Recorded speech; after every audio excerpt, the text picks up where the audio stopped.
दतिया में एक वहशी दरिंदे ने मानवता सहित सामाजिक रिश्तों की पवित्र डोर की हत्या कर दी थी। घटना 9 मई 2022 की है, जहां पर शादी समारोह में आई एक 9 साल की मासूम से रिश्ते में मामा लगने वाले व्यक्ति ने दुष्कर्म कर हत्या की वारदात को अंजाम दिया। वहीं पुलिस टीम ने कुछ ही घंटों में आरोपी छत्रपाल सिंह रावत निवासी वासखेड़ा थाना करेरा जिला शिवपुरी को हिरासत में ले लिया था, जिसमें सुनवाई के बाद आरोपी के कोर्ट ने मौत की सजा सुनाई। वहीं मामले को लेकर विशेष अभियोजक अभिषेक द्विवेदी ने पूरे मामले की जानकारी दी। रात जो थी उस रात में आरोपी छत्रपाल रावत एक शादी थी विवाह में, जिसमें आरोपी और पीड़ित दोनों लोग पहुंचे थे और दोनों लोग रिश्तेदार हैं। ये आरोपी पीड़ित बालिका का मामा था और जो पीड़ित बालिका है वो 9 साल की उसकी आयु थी। ये लोग अपनी शादी में पहुंचे हुए थे। शादी में रात में सो गए सब लोग, तो कुछ लोग जगे हुए थे शादी में, कुछ लोग सो रहे थे। तो एक जगह पर 3 बच्चियां सो रही थी। तो पहले आरोपी गया, उसने एक बच्ची को जो थोड़ा सा बड़ी थी, उसको 11 साल की आयु थी उसकी, वो हमारी विटनेस भी थी उसमें, तो उसको लेकर ये हाथ पकड़ कर ले गया और दूसरे कमरे में सुलाने लगा।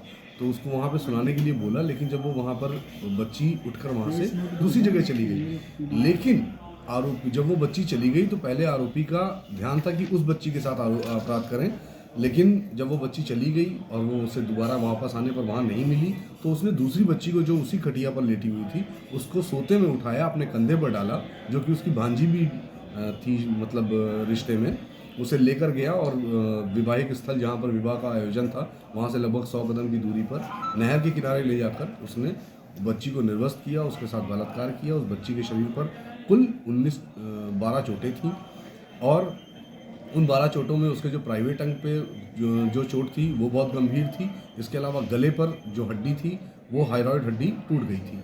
तो इस प्रकार से पुलिस ने इन्वेस्टिगेशन किया, कोई चक्षुदर्शी साक्षी नहीं था।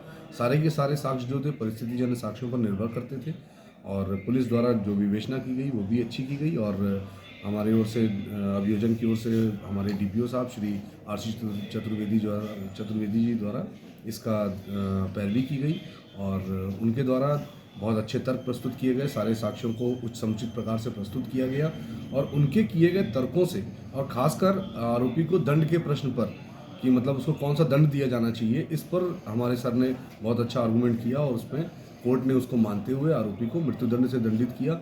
और इसमें कुल 5 धाराओं का आरोप लगा था आरोपी के ऊपर, जिनमें से 3 धाराओं में माननीय न्यायालय ने हमारे डीपीओ साहब के तर्कों से सहमत होते हुए मृत्युदंड दिया गया है और बाकी 2 धाराओं में उसको, एक धारा में 3 वर्ष का, एक धारा में 7 वर्ष का और बाकी 3 धाराओं में मृत्युदंड के दंड से दंडित किया गया है। और साथ में अगर कुल मिलाकर देखें तो 18,000 रुपये का जुर्माना भी किया गया है। साथ ही साथ न्यायालय के द्वारा 5 लाख रुपए सर्वाइवल जो विक्टिम कंपनसेशन स्कीम से जो पीड़ित प्रतिकर योजना है उससे पीड़ित के परिवार को प्रदान किए गए हैं।